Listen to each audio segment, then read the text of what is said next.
अब आगे बढ़ेंगे। देखिए, मोदी के स्वागत के लिए काशी है तैयार। थोड़ी ही देर के बाद हालांकि कहा जा रहा था पीएम मोदी पहुंचेंगे और अब वो वक्त आ गया है कि प्रधानमंत्री नरेंद्र मोदी काशी में पहुंच चुके हैं। चुनाव जीतने के 14 दिन के बाद काशी पहुंच गए हैं प्रधानमंत्री नरेंद्र मोदी। अभी अभी का ये ताजा अपडेट है। प्रधानमंत्री नरेंद्र मोदी वाराणसी में पहुंच चुके हैं। तीसरी बार प्रधानमंत्री बनने के बाद ये पहली बार है जब वो वाराणसी में पहुंचे हैं और वाराणसी प्रधानमंत्री नरेंद्र मोदी के लिए पूरी तरह से सज धज कर तैयार। घाटों को सजाया गया है, वाराणसी पूरी तरीके से सजाया गया है। प्रधानमंत्री नरेंद्र मोदी वाराणसी पहुंच गए हैं। ये अभी का ताजा अपडेट एबीपी न्यूज पर आप देख रहे हैं। तीसरी बार प्रधानमंत्री बनने के बाद ये पहली बार वाराणसी पहुंचे हैं प्रधानमंत्री नरेंद्र मोदी। सीधे वीरेश के पास लेकर जाएंगे। वीरेश, प्रधानमंत्री नरेंद्र मोदी पहुंच गए हैं, अभी क्या चल रहा है वहां पर?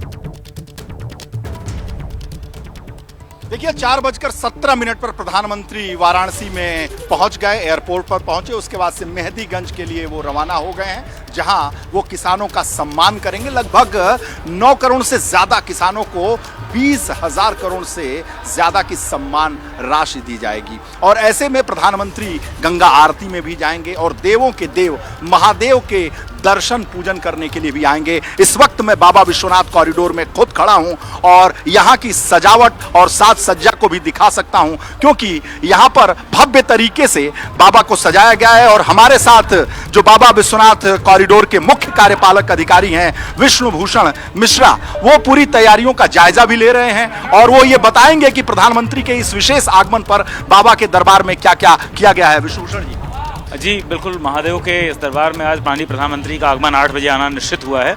उसके लिए सारी विशेष तैयारियां की गई हैं। प्रतिदिन जैसा हमारे यहाँ 1 कुंटल लगभग फूल लगते हैं जिनसे सजावट की जाती है। अभी इस समय गंगा दशहरा का पर्व भी चल रहा है, माननीय प्रधानमंत्री जी का आगमन है, तो आज 2.5 कुंटल फूलों के साथ पूरे मंदिर का श्रृंगार किया जा रहा है, सजावट की जा रही है। माननीय प्रधानमंत्री जी का जब आगमन होगा उस समय हमारे गेट नंबर 4 पर जो हमारा मुख्य प्रवेश द्वार है उसके बगल के एनक्लोजर में हमारे 51 शास्त्री शंख ध्वनि के द्वारा उनका स्वागत करेंगे। तत्पश्चात जहाँ वह कार से नीचे उतरते हैं वहाँ पर उनको जो है हमारे डमरू वादक रहेंगे, जो 20-21 डमरू वादक जो है वो डमरू की करतल ध्वनि से उनका अभिवादन करेंगे। उनका रिसेप्शन लाइनअप में जो महानुभाव हैं उनके द्वारा स्वागत किया जाएगा। तत्पश्चात माननीय प्रधानमंत्री जी मंदिर परिसर के भीतर प्रवेश करेंगे। तो आप जैसा देख पा रहे होंगे सामने जो बीच वाला बरामदे जैसा आपको भाग दिख रहा है वो अविमुक्तेश्वर महादेव का बरामदा है। वहाँ पर जो है घनपाठी तमिलनाडु के घनपाठी ब्राह्मण हैं, वो अलग आचार्य हैं जो लोग वहाँ पर घन पाठ करेंगे और घन पाठ के द्वारा स्वस्ति वाचन से माननीय प्रधानमंत्री जी का मंदिर प्रांगण में स्वागत किया जाएगा। तत्पश्चात गर्भगृह में जाने के बाद माननीय प्रधानमंत्री जी का अर्चकों के द्वारा। ठीक है वीरेश, तो ये पूरा स्केड्यूल बताया कि किस तरीके से प्रधानमंत्री नरेंद्र मोदी के स्वागत के लिए वाराणसी तैयार है। लेकिन एक सवाल उठ रहा है कि क्या कम अंतर की जीत से प्रधानमंत्री मोदी खुश नहीं है? ये सवाल क्यों उठ रहा है वो आप देख लीजिए। देखिए, 16 मई 2014 को नतीजा आया जब, तो 17 मई 2014 यानी कि अगले ही दिन प्रधानमंत्री काशी पहुंच गए। फिर 23 मई 2019 में जब नतीजे आए तो उसके 3 दिन के बाद ही 27 मई 2019 को ही प्रधानमंत्री काशी पहुंच गए। लेकिन इस बार 4 जून 2024 को नतीजे आए चुनाव के, लेकिन 18 जून यानी कि 14 दिन की देरी प्रधानमंत्री ने काशी पहुंचने में, वाराणसी पहुंचने में क्यों की? ये सवाल एक उठ रहा है और इसी वजह से कहा जा रहा है कि क्या जो जीत का मार्जिन इस बार कम हुआ है उस वजह से प्रधानमंत्री नरेंद्र मोदी क्या खुश नहीं है? अभिषेक, क्या वाकई ऐसा है? क्योंकि जीत का मार्जिन बहुत ज्यादा कम हुआ है, 3 लाख के तकरीबन। तो क्या ऐसे में प्रधानमंत्री नरेंद्र मोदी बहुत ज्यादा खुश नहीं है वाराणसी से?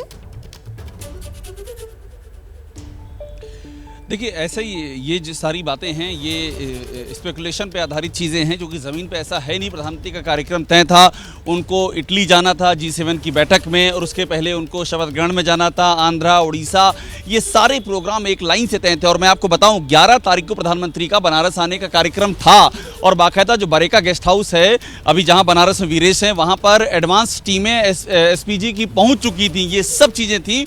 उसके बाद उनका कार्यक्रम टला क्योंकि लगातार ये शपथ ग्रहण समारोह और उसके बाद इटली G7, इस नाते प्रधानमंत्री को वहां पर आने में पिछली बार की तुलना में लेट हुई है। लेकिन एक बात मैं आपको जरूर बताऊं, जो आप मार्जिन कम करने की बात कर रही हैं ये वाकई चिंता का विषय। और आज प्रधानमंत्री की सेवापुरी मेहंदीगंज में जहां पर प्रधानमंत्री किसान सम्मेलन कर रहे हैं वो महत्वपूर्ण, चूंकि सेवापुरी और रोहनिया ये 2 विधानसभा सीटें हैं जहां पर बीजेपी का प्रदर्शन अच्छा नहीं रहा है। यहाँ पर जो पटेल वोट है, निषाद वोट है, वो वोट भूमिहार वोट है, वो बीजेपी को अपेक्षा के अनुरूप नहीं मिले हैं। जीत का, इसको लेकर कांग्रेस भी हमलावर है प्रधानमंत्री के काशी दौरे को लेकर।